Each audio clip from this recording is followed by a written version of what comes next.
crucial do golpismo. Esse processo tende, mais uma vez, a preservar as estruturas que permitiram a tentativa de golpe, responsabilizando alguns indivíduos enquanto mantém intacto o sistema que o gerou? Começando pelo professor Daniel Arão Reis, como é que o senhor avalia tudo isso? Bem, mais uma vez, bom dia a todas e todos. É um prazer sempre estar aqui debatendo, faixa livre, ainda mais com essas figuras tão interessantes e prezadas como aqueles que me acompanham nesse debate.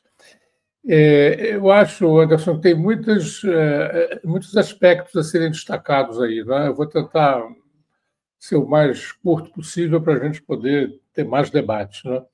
Em primeiro lugar, eu acho que a gente tem que sempre sublinhar o fato de que o golpismo no Brasil é uma tradição impune, né? Então, o fato de estar havendo julgamento de golpistas é algo inédito na história da República Brasileira. Um observador desavisado poderia imaginar que a gente não tem uma história de golpes, mas temos uma história de golpes e esses golpes sempre têm ficado impunes, né? Então, eu acho que isso é uma primeira observação a ser feita, né? Em segundo lugar, também é de se destacar o fato de que os réus, os acusados, estarem tendo direito de defesa com advogados, ao contrário da sorte que teriam nas mãos deles, dos acusados, né, aqueles que hoje os acusam, né, porque os golpistas têm como norma a violência, a utilização, inclusive, da tortura como política de Estado, né? E, ao contrário disso, eles têm tido todos os direitos, né, que são garantidos pela Constituição. Em terceiro lugar, eu queria... Me dá uma certa tristeza, Anderson, ver a maneira covarde com que esses acusados estão reagindo, né, diante do julgamento. Eu me lembro, fiz parte de uma geração que combateu a ditadura, éramos, então, muito jovens, né? Mas não me lembro, a não ser excepcionalmente, e isso em razão de pressões indevidas exercidas na época, não me lembro daqueles que, diante dos tribunais, renegavam as suas ações. Ao contrário, havia sempre a preocupação em afirmar, né, o direito de rebelião frente à ditadura, assumindo as responsabilidades e recusando aos juízes o direito de julgar os acusados. O que a gente vê no momento atual é uma degringolada moral, né, muito constrangedora, né? Esses homens autos responsáveis, né, todos tirando, se escafedendo de suas responsabilidades, negando, né, a sua participação evidente, né, porque, nesse caso, como em outro que se verificou recentemente, né, eles só poderiam ser absolvidos por excesso de provas, né? Quer dizer, é um excesso de provas e esses homens recusam, não assumem, jogam responsabilidades uns sobre os outros, delatam uns aos outros, né? Quer dizer, então, é realmente uma situação muito constrangedora, né? As academias militares precisam rever os seus códigos de ética e a maneira como elas estão formando os seus comandantes, né, para nos oferecer um espetáculo tão deprimente, né, de fuga de responsabilidades, como a gente está verificando nesse julgamento. Antes de encerrar, no entanto, essa primeira intervenção, eu gostaria de dizer o seguinte: eu acho que há uma atenção muito importante, uma mobilização da atenção nacional sobre esse assunto, e isso é mais do que razoável, em função de tudo que foi dito, né? Porém, eu acho importante frisar que a prisão, né, eventual desses acusados, que me parece uma pena razoável, né, não deve nos fazer perder de vista que a grande batalha se dá não em torno de pessoas, mas em torno de ideias. Esses acusados têm ideias que se disseminaram pelo país e essas ideias só serão derrotadas por outras ideias, né? E não por prisões. A gente sabe que a história, muitas vezes, a prisão faz do prisioneiro um mártir e alimenta as suas propostas ao invés de enfraquecê-las, né? A gente viu mesmo aqui, recentemente, a prisão do Lula, longe de levá-lo ao descrédito, ao contrário, né? Então, eu penso que todas as forças progressistas, de esquerda, democráticas, né, que estão hoje mobilizadas em torno desse julgamento, não perderem essa referência de vista, né? Essas ideias de direita se disseminaram muito pela sociedade brasileira, e isso tem a ver com aspectos estruturais da crise que nos assola, mas tem a ver também com a fraqueza, né? A fragilidade das ideias que estão sendo propostas como alternativa, né? Ora ser o governo federal e outros governos e muitos parlamentares e muita força institucional, as esquerdas, a verdade é que elas não têm conseguido enfraquecer, persuadir, né, grandes segmentos da população, inclusive da população pobre, da população oprimida, explorada, que estão votando à direita. Então, não perder essa perspectiva. Quero finalizar aqui essa minha primeira intervenção.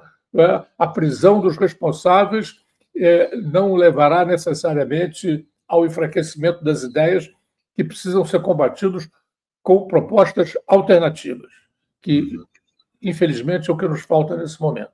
A gente vai avançar, inclusive, viu, professor, nesse diálogo a respeito do debate da vitória que tem que se dar no campo das ideias, a derrota da extrema-direita nesse sentido. Eu quero já passar a palavra para o professor Chico Alencar, professor e deputado federal aqui. Queria ouvi-lo a respeito disso que eu trouxe. Professor, como é que o senhor avalia essa questão envolvendo os depoimentos, os desdobramentos disso? Fica à vontade.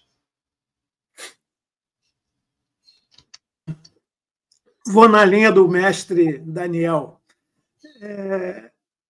Foi um exemplo de bom trâmite democrático, um julgamento que garantiu, naquele momento, dos réus, de sua defesa. Eles, inclusive, não são obrigados, num sistema jurídico democrático, a jurar, falar a verdade. Eles podem inventar e mentir do jeito que quiserem. Seus advogados não são obrigados nem a responder as perguntas, né, Chico? Exatamente. Como o Heleno fez o general Heleno, em relação às indagações do relator do caso, o ministro Alexandre Moraes. Então, foi um exemplo, estou ainda com a velha gripe, desculpem, um exemplo da nossa democracia, do ponto de vista da tramitação jurídica, de respeito ao direito dos réus, de sequer falar, se quisessem se calar, e de falsidades. Eu brinquei fazendo um texto no comentário daquele dia, à noite, o Brasil que já tinha vivido na época da ditadura. O FEBEAPA, cunhado pelo saudoso Sérgio Porto, Stanislau Ponte Preta, festival de besteira que assola o país, ele viveu uma espécie de FEFAZU, festival de falsidades que assolou o Supremo naquele dia. O que é impressionante. Os outrora valentões, poderosos, que articularam 1000 para permanecer no poder, não aceitar a vitória de Lula no segundo turno, trabalharam, inclusive, para denunciar a vulnerabilidade das urnas eletrônicas, queriam relatórios falsificados sobre isso, entre outras coisas. Eles todos estavam numa mansidão, numa cordeirice muito surpreendente até, a começar pelo réu dos réus, o Bolsonaro, que botou uma roupagem amena, bondosa, piedosa, disse que, inclusive, se desculpava por seu temperamento explosivo, seu jeitão, pediu desculpas ao juiz, chegou a convidá-lo a ser seu vice na chapa, ainda que de brincadeira, mas um clima amistoso que teve um contraponto também. o desprezo absoluto pela sua massa de seguidores. O professor Daniel falou que a extrema-direita tem muita força, e tem mesmo, tem muito voto, e tem mesmo, tem poder de mobilização talvez maior que a esquerda hoje no Brasil. É um fenômeno que a gente tem que examinar, ver quais as suas razões, mas o Bolsonaro tripudia sobre aqueles que o adoram, que o mitificam. O chamou, os participantes do 8 de janeiro, de pobres coitados, os desejosos do que os acampamentos militares, estimulados por ele, presidente da República à época, proclamavam intervenção militar. Quem defendeu isso, e AI-5, ele chamou de malucos. Enfim, eu imagino que um bolsonarista fanático tenha ficado meio decepcionado, meio frustrado com o seu chefe, com o seu capo. E, na verdade, olha, primeiro, eles negaram tudo, falaram que cogitar estado de sítio, estado de defesa, GLO, era mera liberdade de expressão, troca de ideias, desabafos, naturalizaram a conspiração evidentemente golpista, não passar a faixa, não comparecer, enfim, tudo que se tramou e eles assumiram era inegável, que fizeram reuniões, que examinaram minutos, onde estranhamente só tinha os considerandos. Eu nunca vi na vida considerando sem conclusão, a não ser que você tenha que sair às pressas, o prédio esteja pegando fogo, o avião caindo, aí não acabou o documento. Mas não, ele só tinha considerando ali. Uma coisa patética, né? Que eu tenho absoluta certeza não ajudou a comprovar a eventual inocência dessas excelências que hoje são crescências na vida nacional. Tão poderosos, né? A ponto do...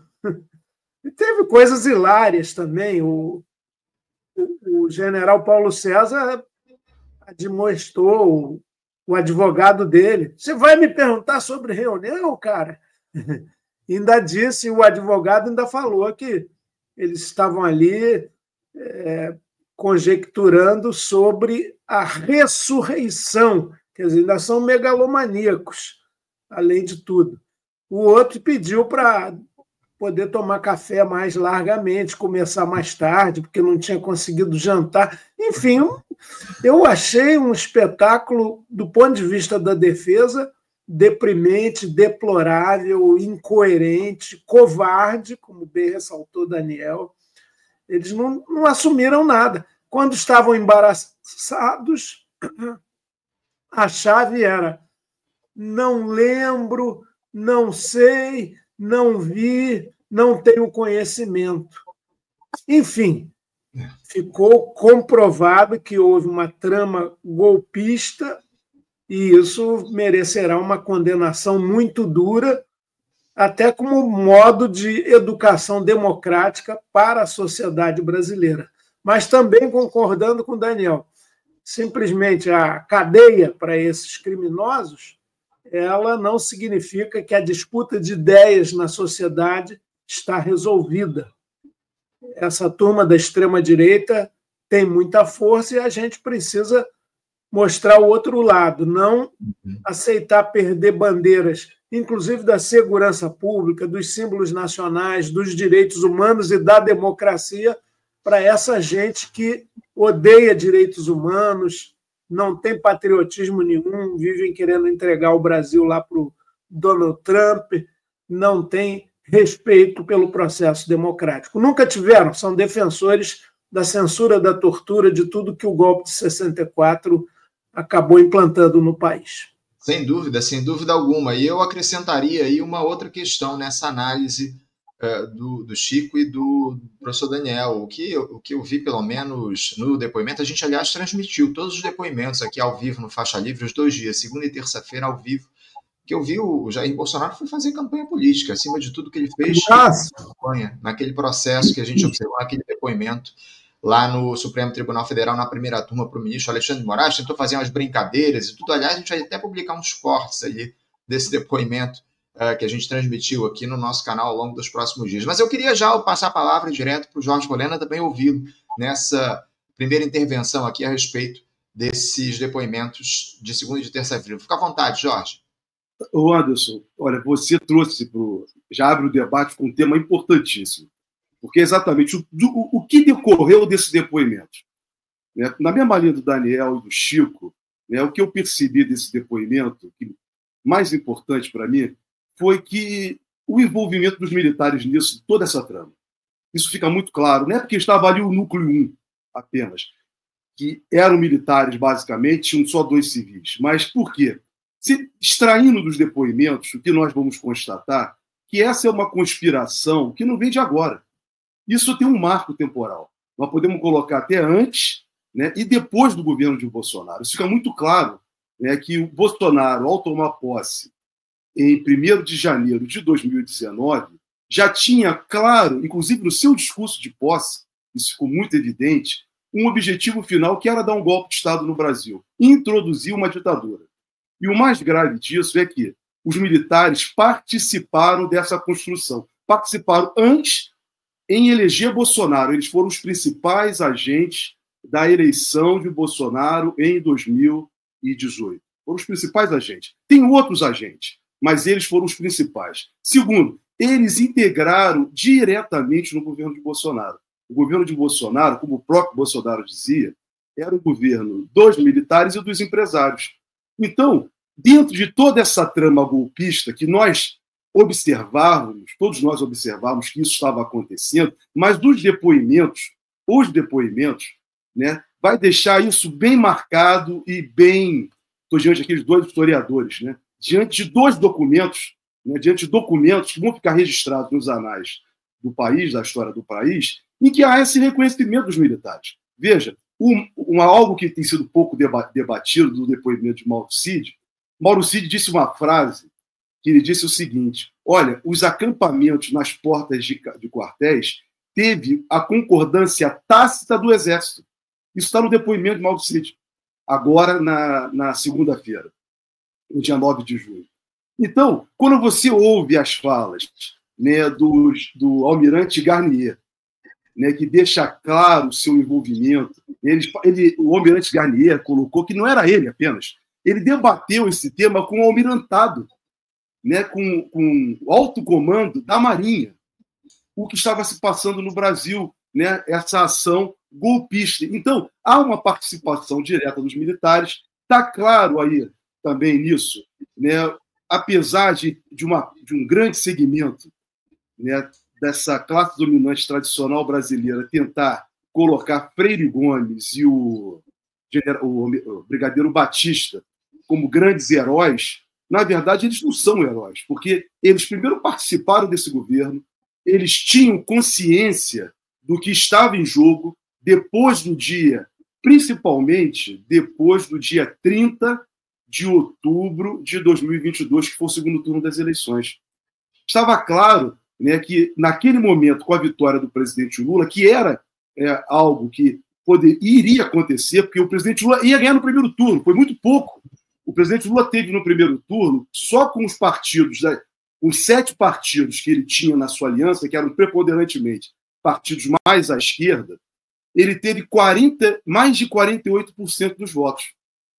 Mais de 48% dos votos, mesmo o país estando, como a classe dominante brasileira trabalhou o tempo inteiro, conspirando para essa ação golpista. Então, já tinha a grande probabilidade, e o golpe se constrói antes, inclusive, está nos todos os depoimentos, ficou muito claro com aquela reunião do dia 5 de julho de 2022 no Palácio do Planalto, em que os militares participaram, inclusive foi indagado isso a ele, foi inquirido ao general Braga Neto, o que ele estava fazendo ali. Ele não era integrante do governo e ele estava participando de uma reunião dentro do Palácio do Planalto. Obviamente, o Bolsonaro disse que era uma reunião para tratar de assuntos do governo, mas que todos nós assistimos e ouvimos, não era uma reunião para tratar de assuntos governamentais. Era uma reunião que conspirava contra o país.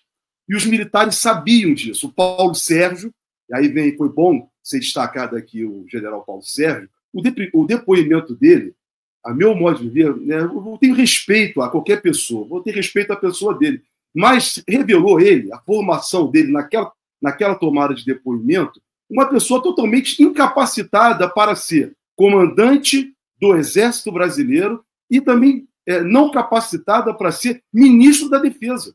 Todos nós assistimos no depoimento a forma dele se expressar, a forma dele apresentar a sua argumentação, com alguma dificuldade, inclusive cognitiva, ao meu modo de ver, nas respostas apresentadas. Então, essa é a força militar que nós temos. Então, Daniel, Chico, Anderson, que está nos acompanhando. Esses depoimentos, ao meu modo de ver, para mim o ponto mais marcante é esse. E a tua pergunta, Anderson, eu considero ela muito importante para a abertura desse debate. Por quê? Esse é um problema que nós temos no Brasil, que a nova república, da qual todos nós, né, de certa forma, fizemos parte dela, e que, ao meu modo de ver, foi dissolvida com o golpe contra a presidenta Dilma, deixou de existir, mas a nova república não enfrentou esse problema, não resolveu esse problema do autoritarismo militar, que não é algo novo no Brasil, e que se agravou mais ainda a partir de 64.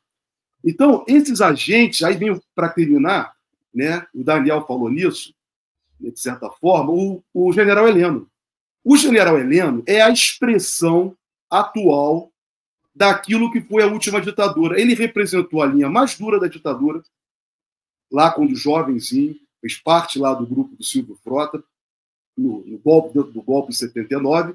E o que faz o general Heleno? Era um dos mais truculentos do governo de Bolsonaro, era aquele que dizia, se gritar pega ladrão, não fica um, meu irmão, e no governo que ele atuava, com diversas acusações de corrupção, veja o caso da Covid, que apurou a CPI da Covid, o general Heleno simplesmente fez um papelão na CPI, na CPMI, já tinha feito um papelão lá, um desrespeito à instituição Congresso Nacional, ao Parlamento Brasileiro, já tinha feito esse desrespeito no Parlamento Brasileiro e agravou agora nesse depoimento. Por quê? Ele se recusou, na verdade foi isso que aconteceu. Ele iria responder as perguntas, mas ele se recusou a ser inquirido por autoridades civis. No caso, juízes do Supremo Tribunal Federal e o Procurador-Geral da República. Ele se recusou. Ou seja, essa é uma visão forte ainda dentro das instituições militar, da instituição militar, das três forças, e também, eu vou dizer, vejo isso na burocracia brasileira, nas polícias, todas as polícias, e na burocracia como um todo no Brasil. E concluo dizendo o seguinte, quando eu falo que a nova república não resolveu esse problema, ao contrário, não é apenas, o Chico estava aqui ainda agora participando com a gente, Chico Teixeira, ele fala muito isso, né, da história golpe falhado, história falhada, né, fala lá do artigo 142, mas além do artigo 142 que o general Leônidas Pires introduziu, né, ele manteve na Constituinte de 87 e 88, tem um dispositivo, que é o artigo 19 do Ato das Disposições Constitucionais Transitórias, que diz o seguinte, que todos aqueles que entraram no serviço público 5 anos antes da promulgação da Constituição estariam estáveis no serviço público, seja, que entraram na União, nos estados e em todos os municípios brasileiros. Vejam, a quantidade de agentes do antigo regime ditatorial que vieram, que nós trouxemos para a nova república. Então, esse é o quadro que está, por isso que esse debate aqui é importante. Vejam, agentes do antigo regime que entraram, né, impostos por esses agentes da ditadura, civis, não são militares, vejam, esses casos são civis, não são apenas militares, são militares e civis. Então, nós não resolvemos esse problema ainda, nesse ponto total, Daniel colocou essa questão, né, não é a prisão que vai resolver. Vamos ter que resolver esse Brasil que não foi resolvido. É aquilo que eu falo, peço licença aos historiadores, é a história, né, é o passado não resolvido. Esse passado não resolvido nós vamos ter que resolver em algum momento, espero que daqui para frente. Mas o governo do presidente Lula erra. Por quê? Erra. Porque passa pano para o que aconteceu e procura separar o CPF dos militares do CNPJ das Forças Armadas, o que jamais o ministro Múcio deveria fazer. Jamais.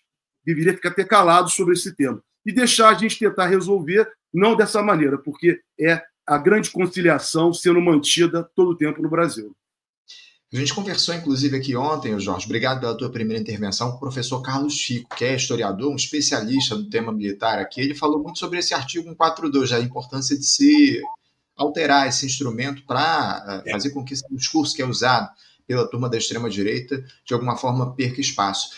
Pessoal, vocês estão chegando aqui, curtam aqui a nossa live, se inscrevam no canal, enfim, eu vou ler algumas mensagens que estão chegando aqui, que eu separei, muitas mensagens chegando, mandem aqui suas mensagens, seus superchats, para a gente colocar aqui na tela perguntas para os nossos comentaristas. A Sol Passos, dizendo aqui o seguinte: todos ali, juízes, advogados e réus, são velhos conhecidos, frequentam os mesmos clubes, os mesmos restaurantes, a mesma festa. Quem está fora da panela é o povo. O Leandro Parra diz aqui o seguinte: sem pressão popular de massas, qual a possibilidade de punição real para os golpistas? Uma pergunta aqui dele. O Dídimo Neves diz aqui, permita-me a parte. Bolsonarista fanático é pleonasmo. Está aqui o Dídimo fazendo a intervenção dele. O Gilberto Costa: a esquerda institucional abandonou o povo, e não é de hoje. Portanto, sabe como é, né? Não existe vácuo na política. Deixou brecha, eles aproveitam. E o Luiz Preza diz aqui: a democracia só funciona para burgueses e políticos. Primeiros comentários aqui dos nossos espectadores. Mandem aqui as suas mensagens para a gente colocar na tela. Eu queria fazer uma outra provocação aqui, trazendo o professor Daniel para falar aqui para a gente novamente. Esse processo que leva aí o Jair Bolsonaro, os ministros, os generais ao banco dos réus, ele vem sendo tratado formalmente como um caso de responsabilidade individual. Quem assinou o quê? Quem mandou quem fazer o quê? Quem estava ou não presente nas reuniões conspiratórias, enfim. Mas essa leitura jurídica focada nos atos e omissões de determinados indivíduos talvez seja apenas a superfície. O que está em jogo aí pode ser algo muito maior. A tentativa sistemática de ruptura democrática planejada no interior do próprio Estado brasileiro, com o apoio de setores militares, civis e empresariais, e legitimada por décadas de impunidade e crimes políticos de alta gravidade.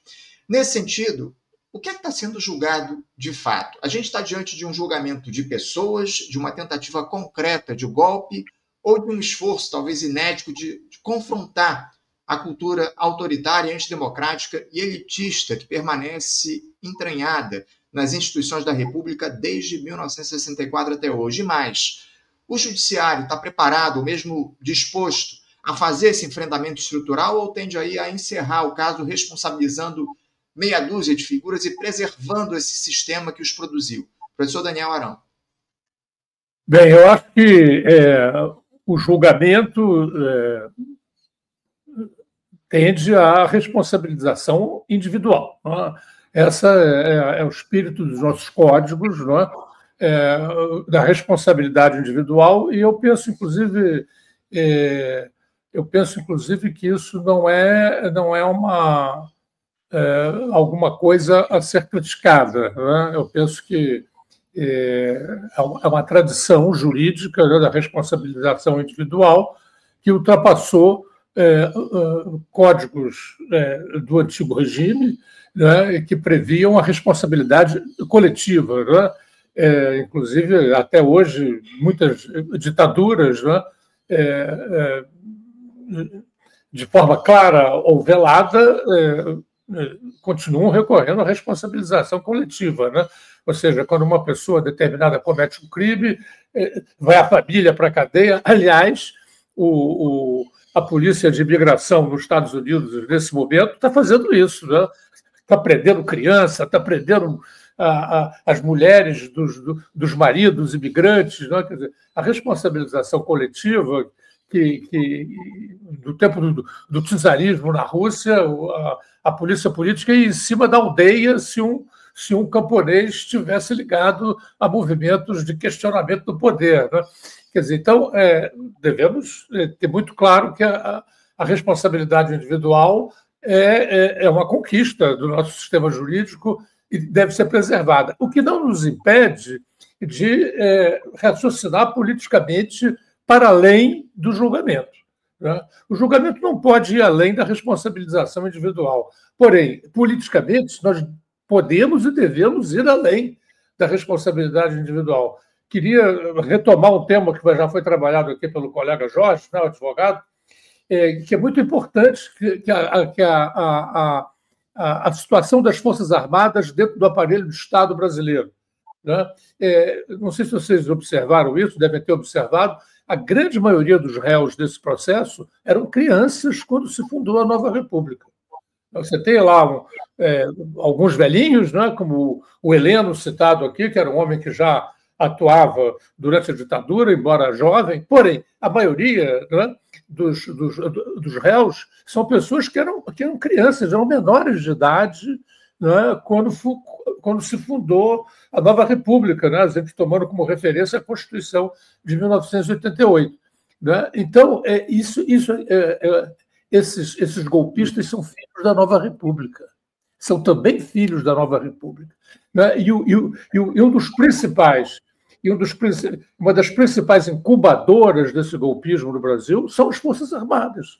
Né? Porque quem é que não se lembra, né, que o Bolsonaro, quando era deputado federal, todos os anos, na formatura das escolas militares, ia aregar os militares, né, com seus propósitos deletérios a favor da ditadura, né, de refazer a ditadura no Brasil, e isso, as nossas lideranças civis, né, assistiam a isso passivamente. Né? Os programas, né, vigentes nas escolas de formação de oficiais das Forças Armadas brasileiras são programas comprometidos com teorias anacrônicas da Guerra Fria, são programas que fortalecem esse ressentimento, que é histórico, né, que vai muito para aquém de 1964, né? A tradição golpista das Forças Armadas vem desde a proclamação da República. Quer dizer, então, os oficiais das Forças Armadas continuam sendo formados nessa perspectiva, né? E faltou aos presidentes da República, da Nova República, né? Sobretudo, eu me dirijo aqui, eu cito aqui os progressistas, né? As pessoas mais esclarecidas, o próprio Fernando Henrique Cardoso, o Lula e a Dilma menos até que tentou com a Comissão da Verdade, porém os anteriores, né, e o Lula atualmente, não tem mostrado coragem cívica, né, de enfrentar essa situação. Eu não estou falando da coragem pessoal, não, mas a coragem cívica, política, de acabar com essa história dos militares serem um quisto, ser um Estado dentro do Estado. Né? Os militares não são encarados pela sociedade e por eles mesmos como funcionários públicos uniformizados. Eles são encarados como salvadores da pátria, né? Pessoas que estão ali velando pela pátria. Né? Inclusive, a nossa Constituição, né, garante, né, o direito dos militares intervirem, né, na política brasileira, desde que um dos presidentes dos poderes os chame. Né? Isso não é atribuição das Forças Armadas. A atribuição das Forças Armadas é defender a integridade territorial do país. Né? Quer dizer, então, eu penso que é fundamental a gente extrair desse julgamento, né, para além da condenação, que é evidentemente uma exigência da justiça e da democracia, para além da condenação dos golpistas, né, é preciso politicamente aprofundar, né, a reflexão no sentido de tentar, né, lutar contra o fato de que uma república democrática não pode incubar permanentemente, institucionalmente, o golpe.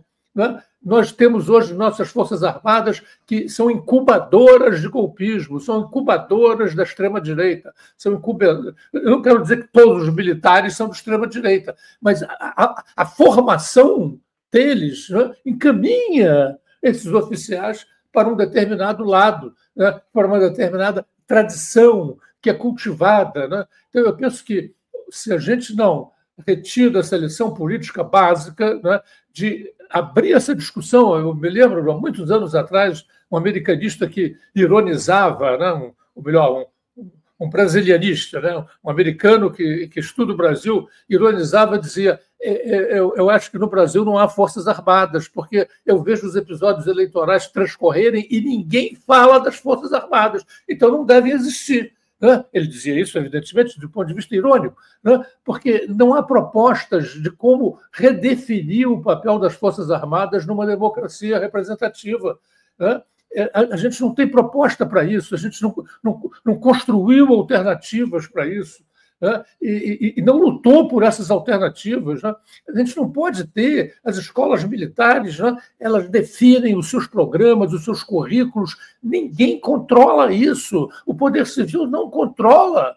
Né? Quer dizer, então, você está criando as condições, né? Está criando as condições que se exacerbam e que, às vezes, adquirem traços caricaturais, como, por exemplo, essas arengas, né, que todo ano o Bolsonaro fazia nas escolas militares, né, sob o olhar passivo dos presidentes da República civis.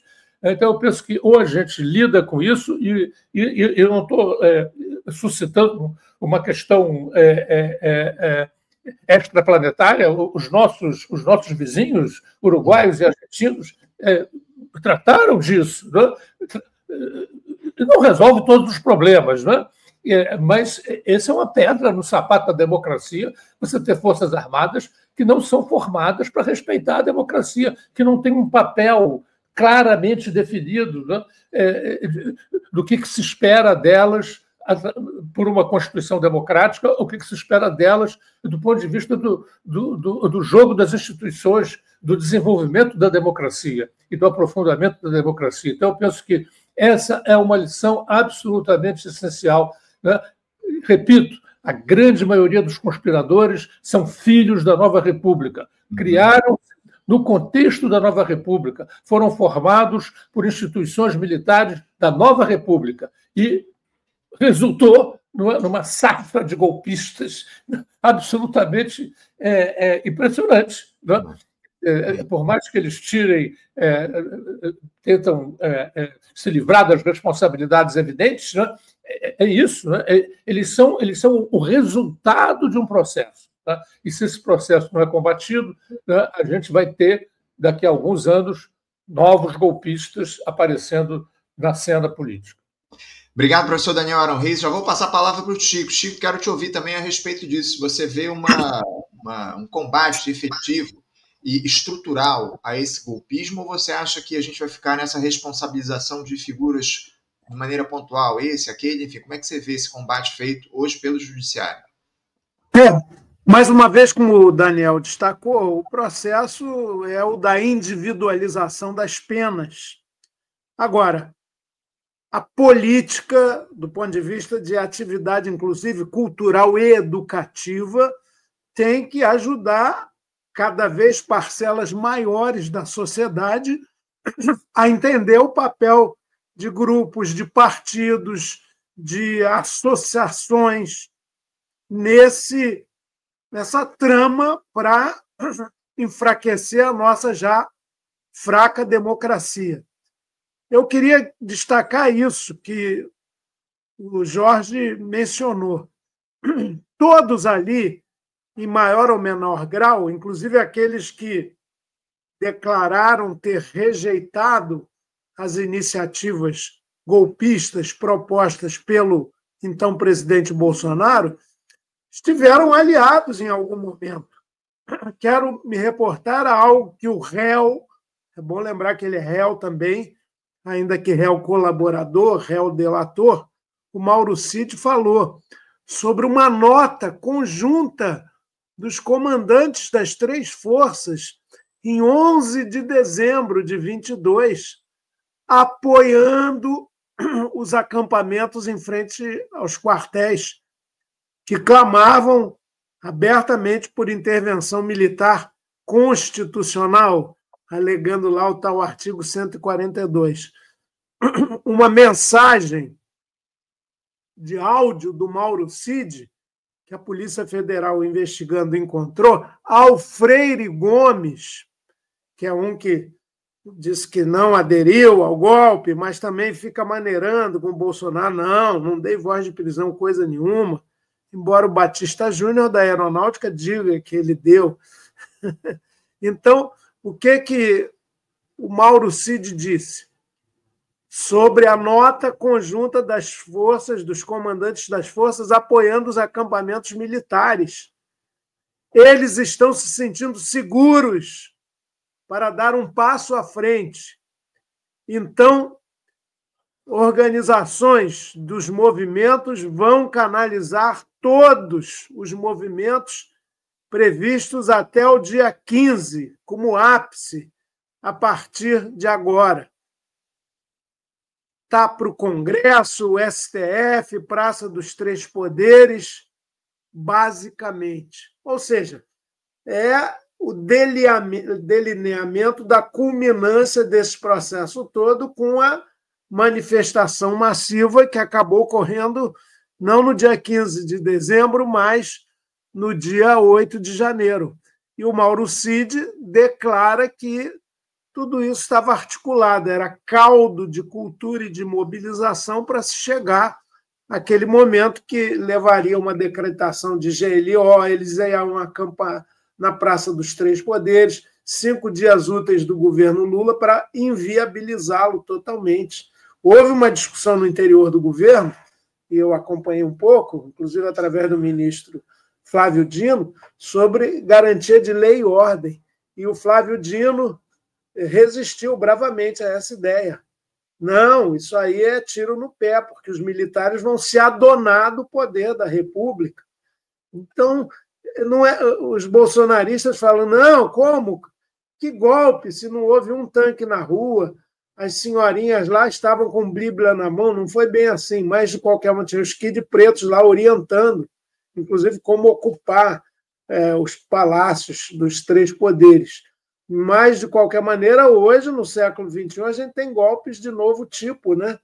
Golpes, digamos, constitucionais, entre aspas, legais, entre aspas, que sutilmente vão se adonando do poder e imobilizando, manietando quem foi legitimamente eleito.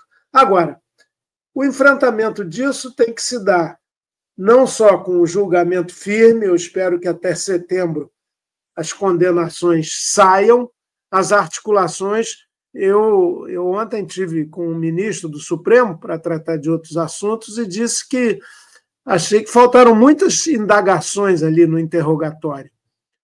O Moraes e o Gonê, procurador-geral da República, eles estavam serenos, tranquilos, exatos, cumprindo lá o seu papel, não caindo em nenhuma armadilha, nem ficando de salamaleques, né? Declino, mas eu achei que tinha muito mais coisa a ser inquirida sobre, por exemplo, a articulação para a derrubada de postos de energia que ocorreram, a ideia de acampar em frente a refinarias, de fechar rodovias, e podia pelo menos perguntar. É claro que eles iam dizer que não tinham conhecimento de nada, nunca ouviram falar, não sabiam, só leram nos jornais, só viram no relatório da Polícia Federal, mas há elos que eu espero que no julgamento, agora, talvez o Jorge, que é da área jurídica mesmo,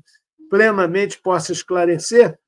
Agora nós temos as alegações finais das defesas, e aí os membros da primeira turma, são 5 ministros do Supremo, vão examinar tudo, os depoimentos, e eles podem inserir nos seus votos, nos seus pareceres, esses elementos que ficaram faltando lá nos interrogatórios.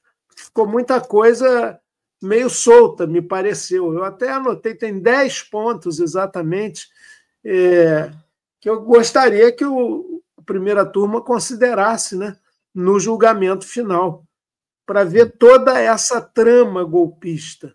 Porque até eles não falaram tudo, claro, ninguém é obrigado a produzir prova contra si mesmo, mas tem coisas que não foram sequer abordadas ali.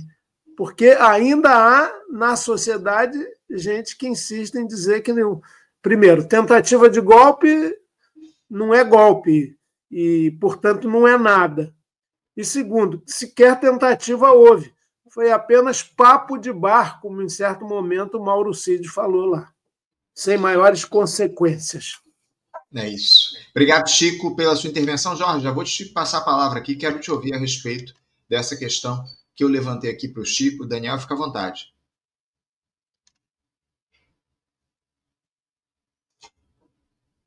Eu tenho o microfone fechado, Jorge. Agora sim, agora sim. Tá aberto. Não está.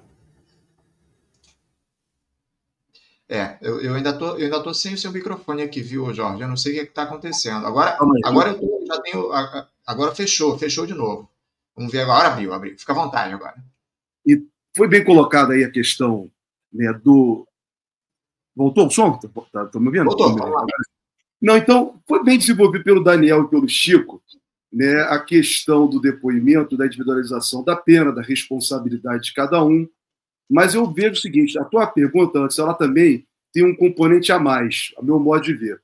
Porque você coloca não apenas a questão do julgamento, né, do papel institucional, o Daniel colocou muito bem também, mas eu quero acrescentar um fato a mais nesse processo, que é o próprio Poder Judiciário. Aí, começando pelo final do Chico.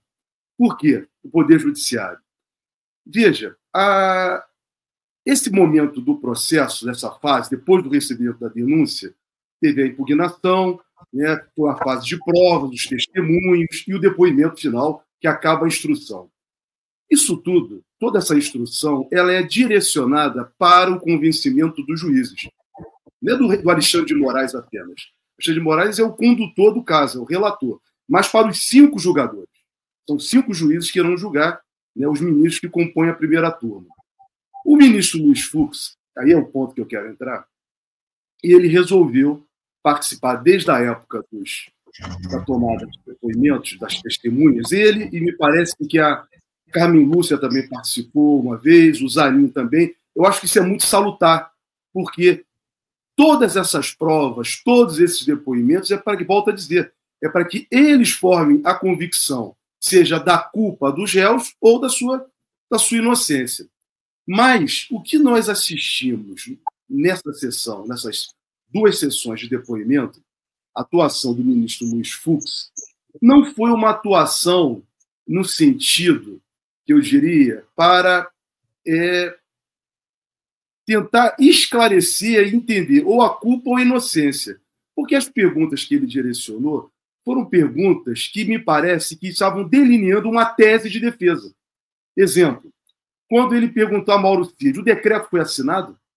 Ou seja, se não teve o decreto assinado, apesar do crime ser de tentativa de golpe, eu já estou delineando juridicamente que o ministro Luiz Fux poderá aparecer no seu voto com uma argumentação de que, olha, tudo bem, teve até o decreto, o comandante do Exército participou lá, o Bolsonaro confessou que participou da audiência no Palácio do Planalto, lá, com os considerandos, mas, olha, não teve decreto assinado. Sinceramente, isso era óbvio, que o decreto não foi assinado, todos nós sabíamos, mas precisava o ministro Luiz Fux intervir para fazer esse tipo de pergunta e outras mais que ele formulou, que eram perguntas, a meu modo de ver, né, mais reforçando argumentos de defesa do que para ele se convencer da ilicitude ou não por parte dos réus. E aí vem o problema do Poder Judiciário. Porque nesse processo todo de redemocratização que nós estamos falando, destacando, que a nova República não resolveu, eu volto a dizer, não é só apenas as Forças Armadas. As Forças Armadas estão agora envolvidas de novo, até o pescoço, eles sabem disso. Eles sabem disso. Mas também não é só eles. O Judiciário também, as polícias também. Veja, o que aconteceu com volto a destacar aqui, o julgamento do Mensalão, o que foi o Mensalão no Brasil, o que foi a Lava Jato no Brasil. O próprio Supremo Tribunal Federal participou diretamente, né, da conspiração da Lava Jato ao mudar todo o seu conceito que está previsto na Constituição, em todas as constituições, né, que tem os direitos humanos como base, que é a presunção de inocência. E o Supremo Tribunal Federal, a partir de um voto do ministro falecido Teori Zavascki, começou a mudar a jurisprudência. E o que aconteceu? Acelerou-se o processo contra o presidente Lula ficou preso 581 dias, não participou do processo eleitoral de 2018 e teve atuação forte do Poder Judiciário nessa conspiração. E aí tem um ponto que tem relação com o bolsonarismo e esse processo, com o Supremo Tribunal Federal. Muitas pessoas colocam que a saída do Lula da cadeia foi consequência de uma ação do Supremo Tribunal Federal. Eu não vejo assim. Eu vejo que foi uma mobilização política efetiva do campo democrático, popular e progressista no Brasil, que resistiu bravamente. Todos que eram de esquerda, a partir de 2016, foram perseguidos no Brasil. Inclusive, eles queriam criminalizar o Partido dos Trabalhadores e queriam fechar com o Partido dos Trabalhadores. E outros também, se fosse possível. PSOL e muitos outros partidos. Não conseguiram pela resistência histórica do campo democrático, popular e progressista. Esse campo que, de fato, ao meu ver, depois da eleição de Bolsonaro, em 2018, aí que o Supremo Tribunal Federal se deu conta do que viria, porque o Bolsonaro direcionou toda a sua bateria, primeiro contra o Congresso, contra a Câmara, todos vão lembrar de Rodrigo Maia, mas principalmente contra o Supremo Tribunal Federal. E aí, veja, o Supremo Tribunal Federal modificou a sua interpretação num voto apertadíssimo, foi 5-4, retomando o conceito de presunção de inocência no Brasil. E aí o presidente Lula pôde sair da prisão e depois aconteceu tudo que nós vimos com aquela operação lá do Delgatti, né, que veio a público tudo e tinha que anular o processo, porque o Sérgio Moro era o chefe daquela organização criminosa. O que eu quero dizer com isso é que esse processo conspiratório que o Bolsonaro participou e no que nós temos que projetar daqui para frente no Brasil passa numa revisão mesmo de todas as instituições brasileiras, inclusive da forma de atuação do Poder Judiciário no Brasil. Porque tudo que aconteceu no Brasil, em consequência desse julgamento, o Poder Judiciário também foi responsável.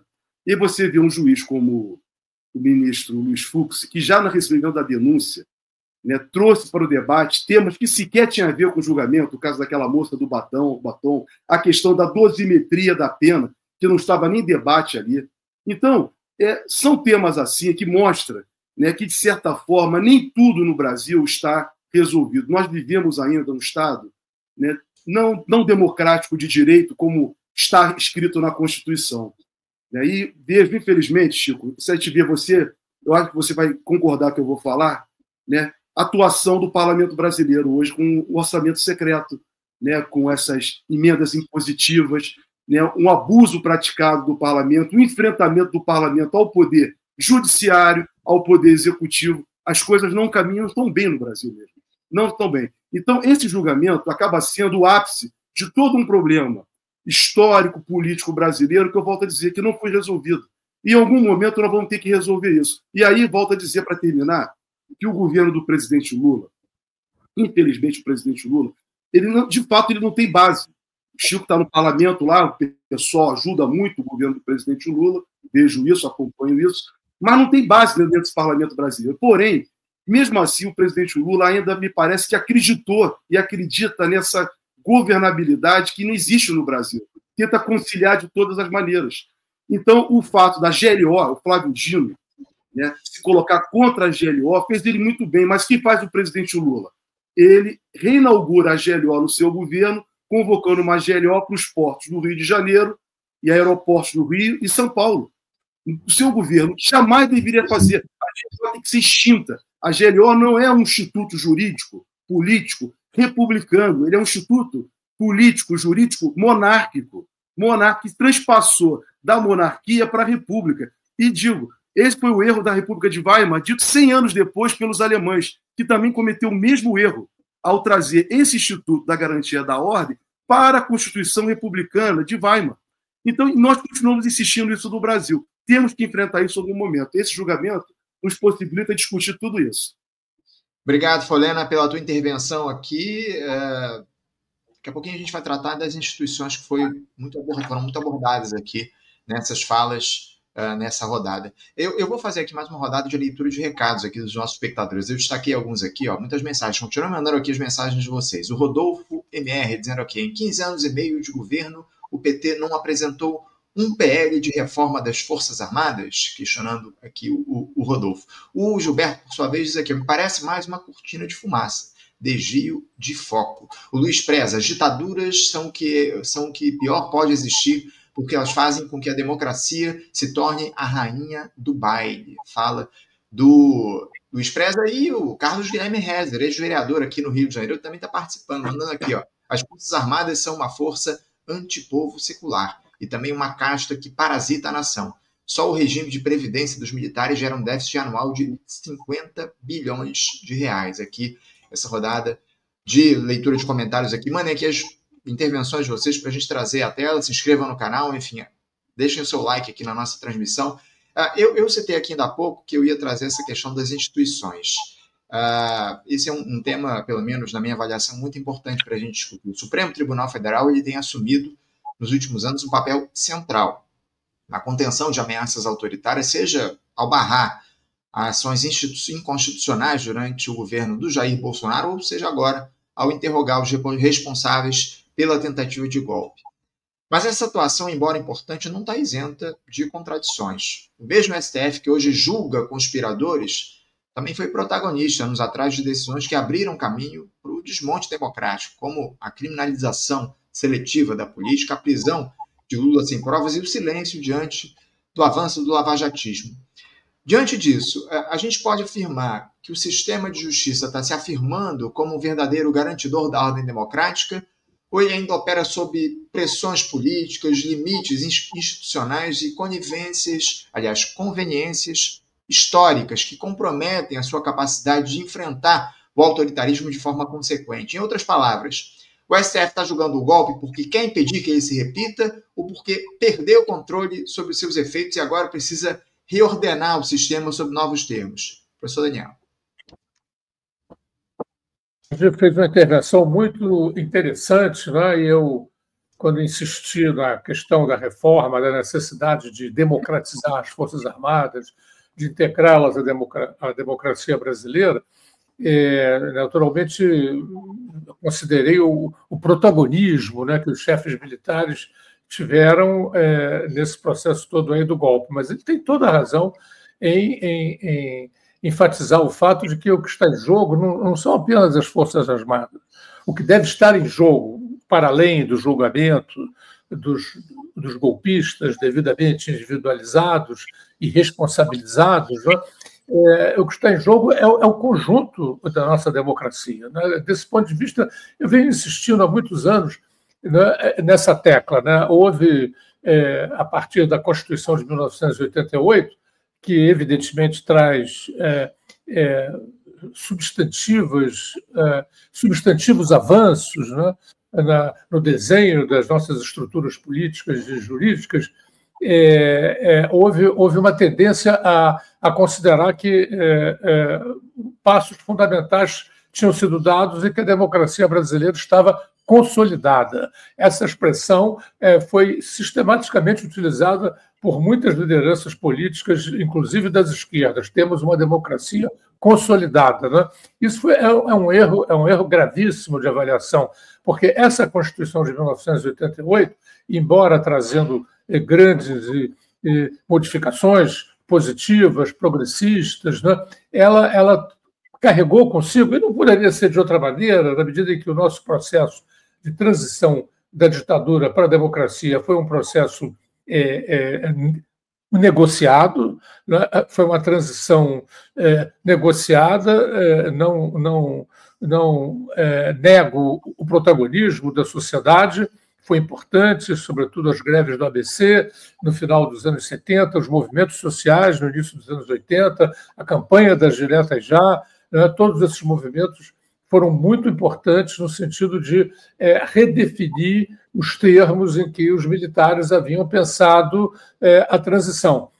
No entanto, apesar disso, pagou tributos ao caráter negociado da transição e, assim sendo, a Constituição de 88 carrega consigo mesma, ao lado dos avanços, legados fundamentais da ditadura, entre os quais as Forças Armadas como Estado dentro do Estado, né, a força do agronegócio, a questão agrária, né, o monopólio dos meios de comunicação, né, por minorias encasteladas, né, no poder econômico, né, direitos sociais que, embora conquistados, né, ficaram carentes de regulamentação não feita posteriormente. Ou seja, o que eu quero dizer com isso é que realmente a nossa democracia ela não entrou em risco gratuitamente, é porque ela tem vulnerabilidades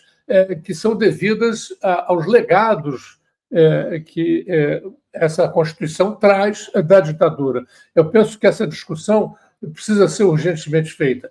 Eu acho que o necessário aprofundamento da reflexão que eu chamo de a democratização da democracia. Né? Eu não quero subestimar os avanços democráticos. Eles foram reais e são importantes, inclusive fornecem a plataforma para novas lutas. Porém, é preciso aguçar o espírito crítico em relação à Constituição que a gente tem.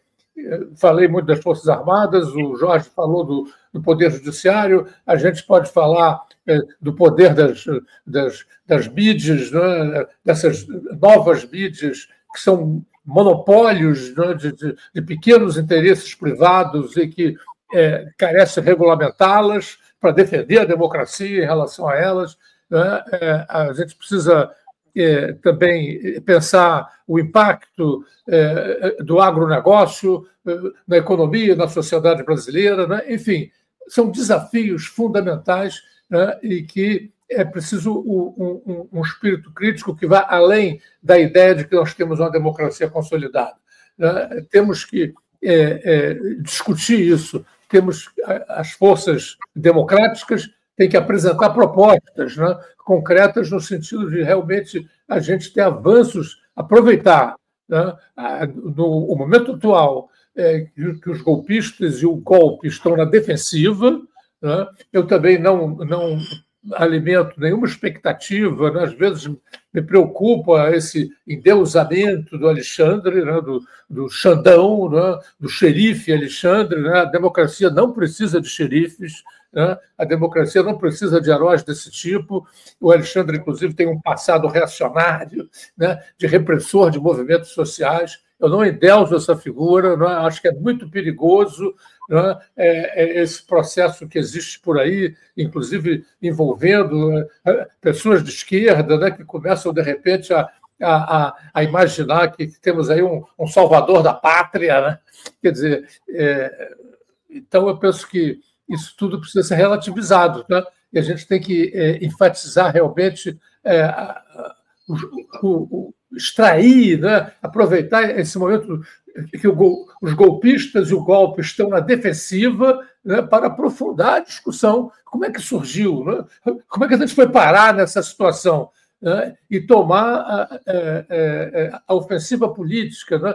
E discutindo com a sociedade, né? Porque realmente, se nós formos imaginar democratizar a democracia com essas instituições existentes, precisamos reformar essas instituições. E, evidentemente, que quem está se beneficiando dessas instituições não vai querer reformá-las. Se não houver uma pressão social, né, em relação a isso, isso não vai acontecer. Então, eu penso que cabe às forças democráticas mais consequentes, nesse momento, né, ao tempo, né, não subestimemos isso, ao tempo de insistir na condenação dos golpistas, dos chefes golpistas, né, ampliar a discussão sobre os fundamentos desse golpe, né, que perpassa o conjunto das instituições brasileiras, que são vulneráveis ao golpismo, não é à toa que ele amadureceu aí nas entranhas do Estado, né, e ampliar a discussão para a sociedade, né, trazer propostas persuasivas, né,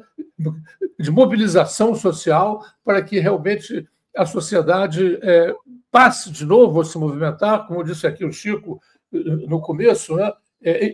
Infelizmente, né, a extrema-direita, a partir de 2013, ganhou um dinamismo, né, muito mais consistente do que as esquerdas, né, tentar reverter esse quadro. Né? E eu acho que, para isso, é preciso que realmente a gente apareça no cenário social com propostas reformistas, né, claramente democratizantes e que persuadam a sociedade nesse caminho, né, de reformar a democracia para melhorá-la e não destruir a democracia em nome de suas fraquezas. Sem dúvida alguma. Obrigado, professor Daniel. Deputado Chico Alencar, também queria ouvi-lo. sobre essa intervenção aí que foi feita. Como é que você vê essa situação envolvendo a justiça, o judiciário brasileiro julgando o golpe? Enfim, há uma tentativa de mudar-se o cenário estruturalmente. Como é que você avalia isso, Chico? Vamos desfazer algumas idealizações que são falsas. Primeiro, em nenhum lugar do mundo, iniciativas do poder judiciário ou de qualquer poder institucional isoladamente, mas notadamente do judiciário, tem o condão de transformar a sociedade, de aprofundar a democracia, de garantir justiça social, de viabilizar uma sociedade igualitária, justa, fraterna, socialista, de estimular a participação popular permanente, nada disso. Houve essa ilusão no início da Lava Jato, que se consumiu a si própria pela estrutura do judiciário, onde o personalismo, a vontade de acumular, o exibicionismo estiveram presentes, né? E geraram todas aquelas distorções que sujaram a Lava Jato, vamos dizer assim. E agora também, por mais que a gente reconheça e reconhecemos o papel do judiciário junto com a cúpula dos outros poderes na reação ao golpismo, foi bonita aquela caminhada dos chefes dos três poderes no dia 9 de janeiro, 9 ou 10 de janeiro, pela Praça dos Três Poderes, saindo do Palácio do Planalto, passando assim nos fundos da Câmara e do Senado, as cúpulas convexas e côncavas, e chegando ao plenário destruído do Supremo, tem um simbolismo grande. E aí mesmo gente que tem uma história conservadora de direita, de ojeriza até a movimentos sociais, e aí não é só o ministro Alexandre, mas o Gilmar Mendes, por exemplo. Essa turma nunca foi mudancista, para usar um termo assim educadíssimo, ameno, mas estávamos juntos lá. Foi uma reação quase unânime. Eu vi deputado que tinha postado no dia 8 de janeiro, apoiando aqueles ataques, logo depois, sentindo a coisa tinha dado os burros na água, apagando as suas postagens. Mas agora eles voltam desabridamente, inclusive com aquela proposta esdrúxula da anistia para um processo em curso, sem ninguém ter reconhecido o que fez. Anistia como? Isso não é anistia. Eu brinco lá dizendo que isso é uma anistia fake. Mas, portanto, olha, não é a decisão do Poder Judiciário, que acontece ainda esse ano e vai nos trazer um certo alívio, que significa que a sociedade brasileira afastou de vez o golpismo, o elitismo. Há um golpe permanente em curso. Quer ver um exemplo da hora hoje? O presidente da Câmara, depois de dialogar lá horas e horas com Haddad, ele fala uma coisa na saída dessas conversas, depois ele vai para encontro com empresários e fala outra, de grande repercussão na mídia. Eles já querem, na segunda-feira, derrubar totalmente, dar o primeiro passo para derrubar totalmente o imposto sobre operações financeiras, inclusive de setores não taxados, completamente isentos, o que é uma injustiça tributária. Querem passar a RIP e tem maioria para isso. Isso é um golpe parlamentar. No mínimo, tímido esforço de reforma tributária que o governo Lula implementa. Repito, com muita timidez, com muita vagareza, com falta de mobilização da sua base social. Fica só nos trâmites das instituições, vai para um palácio, conversa para cá, janta para lá e tal, e depois leva a rasteira quando toca em interesses poderosos, como o das bets, como o das big techs, que são hoje um poder mundial, a que Daniel fez referência, muito poderoso, mais do que dos bancos até, os Elon Musk da vida, porque produzem um imaginário social e controlam. A gente vive a ditadura dos algoritmos no mundo. Então, Eu não, e acho que o Poder Judiciário ele precisa se democratizar muito. Eu entendo que mandato de magistrado de Corte Suprema devia ter tempo, não se ficar até 75 anos, 80 anos, já estão pensando nisso. Não, mandato como é em muitos países capitalistas do mundo ocidental, na Alemanha, por exemplo, 12 anos, 15 anos. Mas quem se perpetua muito tempo numa determinada instância de poder não eletiva tende a cristalizar uma postura autoritária. A nossa cultura autoritária está dentro de cada um de nós, inclusive. Então, olha, democratização do judiciário, reforma política, porque o poder econômico, mesmo com a proibição do financiamento público de campanhas, continua imperando. As oligarquias partidárias distribuem os recursos públicos bilionários para quem elas entendem mais próximo. É o círculo de ferro dessas oligarquias partidárias. O fundo partidário bilionário, isso ninguém quer cortar. Tem um mantra aí, corta gasto, o governo gasta muito e tal. Quando chega em cada um, em cada poder, super salários, ninguém quer mexer. Enfim, tem muita coisa para avançar. Agora, só avança com consciência e mobilização populares.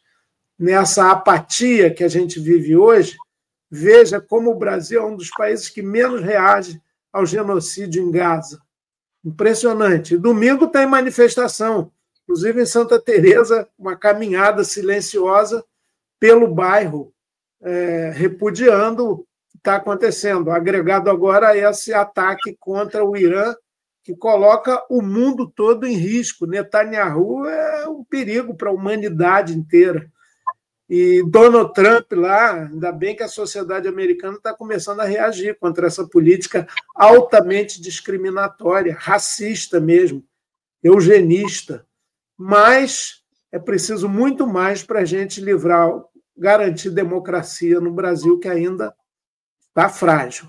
Sem dúvida, sem dúvida. Obrigado, Chico, pela tua intervenção. Vou passar a última palavra aqui, estamos chegando no finalzinho do nosso debate. Queria ouvir também o Jorge Folena para falar a respeito dessa questão que a gente levantou aqui sobre o judiciário. Por favor, Jorge.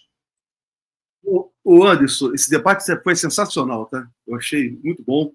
E você traz outro ponto importante. O Daniel colocou também, de fato, a Constituição de 88 trouxe um rol de direitos humanos, um programa de direitos humanos, que precisava ser implementado e, né, os clássicos, todos vão lembrar do Sarney dizendo que a Constituição de 88 ia tornar o Brasil ingovernável, porque não ia ter orçamento.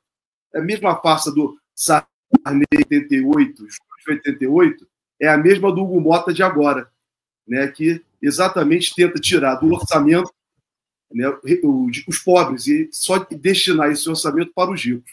Mas digo isso para quê? Porque nós temos uma Constituição e o campo democrático, popular e progressista, a esquerda, acreditou na judicialização da política. Acreditou que poderia fazer política nos tribunais. Esse foi um erro gigantesco.